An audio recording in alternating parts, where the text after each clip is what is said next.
This is a video on working with InfluxDB and some important points surrounding that. So we'll be doing this with the help of a Node-RED interface in the form of a Prescient designer. And so Influx is a pretty great database. It's a time series database. It's pretty quick, and so there are a lot of points surrounding it that are important to know to go from basic usage to more interesting applications. So let's jump into it. So we are looking at a flow here. Basically, the first thing that I wanted to cover is when we are pushing data into Influx, which is a database, what is a data point? So a data point for Influx is a combination of your measurement, your tag set, your field set, and your timestamp. And the thing about timestamp is if it's not specified for a particular data point, it's just taken as the present timestamp. Um, if you want to override the timestamp, how does that work? So right now, I want to push this data in. You have this fields dot timestamp, you have a fields dot time, but I want to make sure that this data is going in for December 1st, 2022. So how do I do that? So at this point, you're basically overwriting the timestamp, and I just push that in. Um, and so now over here, let's look at December 1st. So now we have this one data point for December 1st. If you look at this timestamp, this is not actually December 1st, this is the present timestamp. And if you want to override that value, if I've come to know that velocity is 5, I just hit this. And now when you look at it again, yep, your velocity is 5. So this is overriding a timestamp, and it's not possible only through the fields.timestamp. You need to mention a fields.time in it.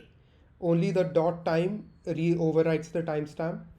If you push in other values also, like these basically don't have any timestamp specified. They're not overwriting any values. So when you look at them, you'll find them here. In the past 30 days, your timestamps are now the present timestamps. So it's pretty simple, the overwriting the time part. Now let's look at this in more depth. So what actually happens when your data goes into Influx? Your input data is pushed into a write-ahead log and your cache. So this allows you to query new data points that have been pushed in. Your write-ahead log also serves as a form of recovery. The cache is pretty small, it fits in your RAM. So this data, once it's ready for a more persistent storage, it's pushed into the long-term storage in TSM format. The data in the WAL is also truncated beyond this point. And how this works is your TSM files, they get compacted together to form like a level 2 TSM file, a higher level file, which forms a level 3 and so on. This is the level where we look at sharding and replication of data. So whenever you describe shards for your particular data, that's working with files at this level. So it's important to know this for your performance on this level. And what's happening after that is your data gets indexed so that you're working with it quicker. An index entry is basically your measurement name is mapped with field keys, tag keys. These tag keys are mapped to tag values and a series ID. So what is a series? A series is basically a combination of measurements, tags, and fields, not the timestamp. And so the series ID is basically, it's internally done by Influx. The measurement name also has a link to the series ID directly. The series ID is linked to the shard. This is what your index looks like.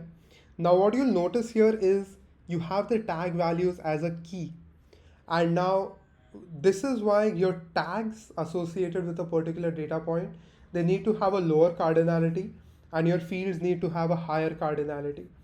So what ends up happening is, if I have something like this as the definition of my data set, where I'm putting in my time as a particular tag, like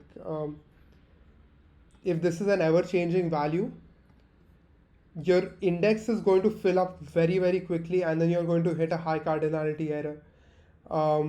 This is an error I hit in the beginning, and this is sort of the explanation for that, because this is how your index is stored in Influx.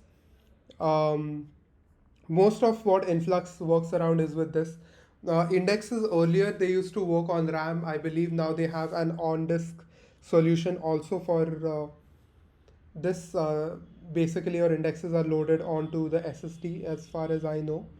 Another very cool feature we have in Influx, that's monitoring state changes. So you have values which can be like, on, off, and stuff like that, and you just want to find out when that state change has occurred.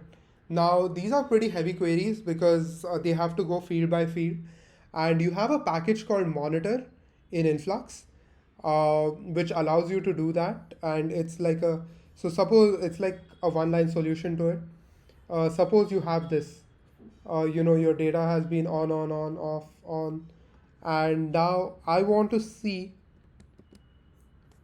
and monitor these state changes. I want to see when it became off. So now I just put in a 2 level off, and I get the timestamp for off. And this is because of the underscore level declaration. This is pretty cool stuff, because if you had to write a query for this, it would be a huge query. You have to use a map function to map whatever categorical field you have to underscore level, to make this easy. So I hope these points help you out to work with Influx. Um, they're mainly to boost your performance on Influx, and just other things surrounding Influx. We have a bunch of other tutorials also on how to work more basically with Influx, pushing data in, stuff like that, how to work with it on Node-RED. You can check those out too. Thank you.